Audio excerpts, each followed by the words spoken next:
Bonjour à tous. Les réseaux de distribution moyenne tension sont exposés à des défauts, communément appelés court-circuits et défauts à la terre, qui pourraient mettre en danger les personnes et les biens si on ne met pas en œuvre des actions rapides pour les gérer. L'idée dans cette séquence est de passer en revue les causes des court-circuits dans les réseaux de distribution et les manières de les gérer. On verra ainsi les méthodes de gestion des défauts déjà particulièrement matures, qui pourraient être encore améliorées grâce à de nouvelles technologies. Avant de découvrir les évolutions ou révolutions dans le domaine des smart grids apportées à la gestion des défauts, il nous faut tout d'abord comprendre ce qui va créer les défauts sur les réseaux. Les causes des défauts sont essentiellement de deux types. Les causes endogènes, qui correspondent à des composants internes défaillants, comme des défauts d'isolement. Les causes exogènes, qui correspondent à des agressions extérieures, câbles sectionnés lors de travaux, végétaux ou objets projetés par le vent sur des fils nus, interventions fortuites de tiers, actes de vandalisme. Gardons bien en tête que les défauts sont dangereux pour les personnes et les matériels et doivent être gérés immédiatement par, premièrement, actions de protection associées à des organes de coupure, ce que l'on va trouver en France, à la façon de réflexes d'autodéfense ou de systèmes d'accord permettant de réduire le courant de défaut à des valeurs très faibles, c'est le cas en Allemagne, qui peuvent dans certains cas fonctionner à défaut maintenu. Il existe aujourd'hui dans le réseau français près de 25 000 départs moyenne tension ou branches de réseau issues de postes de transformation haute tension vers moyenne tension, desservant près de 700 000 km de lignes et de câbles moyenne tension. Il faut bien garder en tête que les équipements servant la protection des réseaux de distribution ont un coût et qu'on ne peut pas autant investir dans un plan de protection d'un départ d'un réseau de distribution qui va alimenter environ 1400 clients que dans le plan de protection d'un ouvrage du réseau de transport, beaucoup plus critique du point de vue de la stabilité du système global. C'est pour cela que les concepteurs des réseaux de distribution se sont appuyés historiquement sur deux éléments simples. Dans un premier temps, un transformateur entre la haute et la moyenne tension, qui a une forte impédance interne et qui limite naturellement les courants de court-circuit très en deçà d'un seuil de 31,5 kA en valeur crête ou 12,5 kA pendant une seconde. Cette première disposition permet de normaliser les matériels en aval, réduisant ainsi les coûts. Dans un second temps, un ensemble d'équipements, relais de protection, réducteurs de mesure, circuits de déclenchement et disjoncteurs moyenne tension, qui vont réagir typiquement entre plusieurs dizaines et quelques centaines de millisecondes en cas de présence d'un défaut, mettant rapidement hors tension le départ affecté. Les défauts monophasés, c'est-à-dire entre une phase et la terre, sont les plus fréquents dans les réseaux de distribution. Les systèmes de distribution de type nord-américain sont monophasés, avec un neutre distribué pour gérer les déséquilibres, ce qui rend possible l'utilisation de nombreuses protections divisionnaires, d'où une bonne qualité naturelle. En cas de défaut monophasé, les 2/3 des charges pourront continuer à être alimentées grâce à une coupure unipolaire assez proche du lieu de défaut. Ce système n'est pas particulièrement moderne, desserte aérienne en zone urbaine, peu compacte, tension faible. Ce n'est pas le cas en France, où compte tenu de la distribution triphasée équilibrée en moyenne tension, l'ensemble des clients en aval d'un disjoncteur sont déconnectés en cas de coupure. La gestion du défaut offre la protection attendue, mais il faut compenser le fait de perdre l'alimentation de zones assez importantes en utilisant des télécommandes, que l'on utilise en France massivement depuis les années 1980.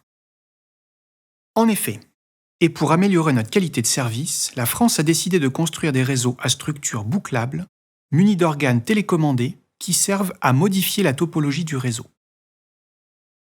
Ces organes sont manœuvrés à distance depuis des agences de conduite dans lesquelles les opérateurs, grâce aux outils de téléconduite, surveillent et agissent 24 heures sur 24 sur les réseaux. Il y a une trentaine d'agences de conduite Enedis couvrant chacune en moyenne 3 départements. Les outils de conduite identifient le fonctionnement des protections et se basent sur des détecteurs de défauts afin de localiser rapidement la zone en défaut pour l'isoler. Dans une configuration typique, compte tenu d'équilibres technico-économiques entre d'un côté les coûts induits pour la collectivité par la non-qualité au quotidien et de l'autre le coût des équipements pour assurer cette reprise de service, les réseaux de distribution intègrent classiquement, après le transformateur et le jeu de barres associé, en premier lieu des disjoncteurs qui alimentent des portions du réseau de distribution appelés départs. Pour chaque départ, 2 interrupteurs télécommandés normalement fermés qui découplent le départ en 3 zones composées de plusieurs clients. Enfin, un interrupteur télécommandé normalement ouvert qui permet de connecter ce départ à un départ issu du même ou d'un autre poste source. Décrivons les étapes d'une reprise de service. Lorsqu'un défaut apparaît, le disjoncteur agit pour protéger les matériels et les personnes, coupant l'alimentation à l'ensemble des clients du départ. L'opérateur de l'agence de conduite est informé de l'incident et commence la localisation du défaut grâce à des détecteurs de défauts associés aux interrupteurs télécommandés. En effet, les détecteurs montrent le chemin emprunté par le courant de défaut. La zone en défaut est ainsi identifiée et est alors isolée par les organes de manœuvre encadrant cette zone. Les portions de réseau saines entre les ouvrages télécommandés sont ensuite réalimentées. Toutes ces phases sont aujourd'hui réalisées automatiquement par une fonction d'autocicatrisation déployée dans l'ensemble des agences de conduite d'Enedis. Cette fonction permet d'augmenter la sécurité des manœuvres à distance et leur efficacité. Dans les années à venir, le développement de la production décentralisée pourrait nécessiter de faire évoluer partiellement le plan de protection actuel du fait de la participation des producteurs au courant de court-circuit.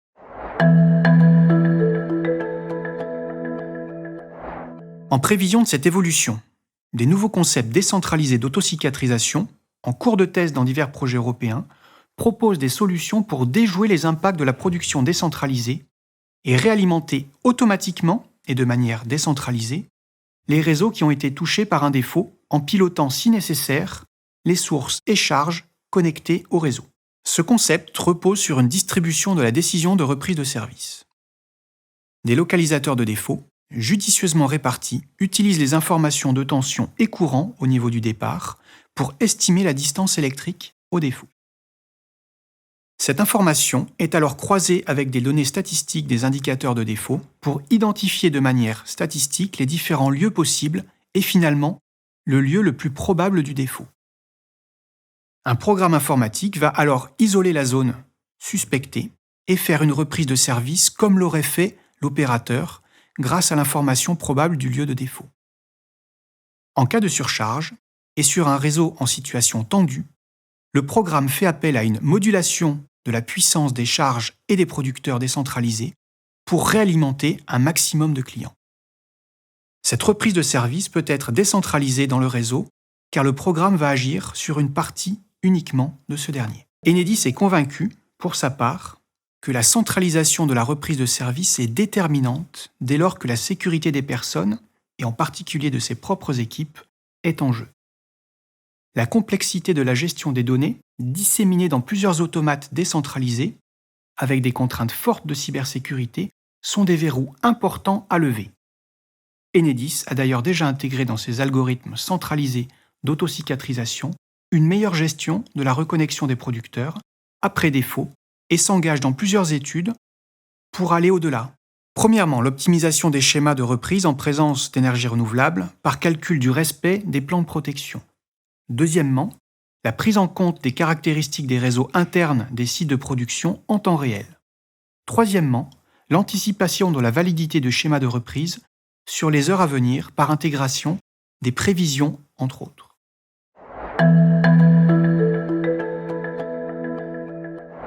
C'est la fin de cette séquence.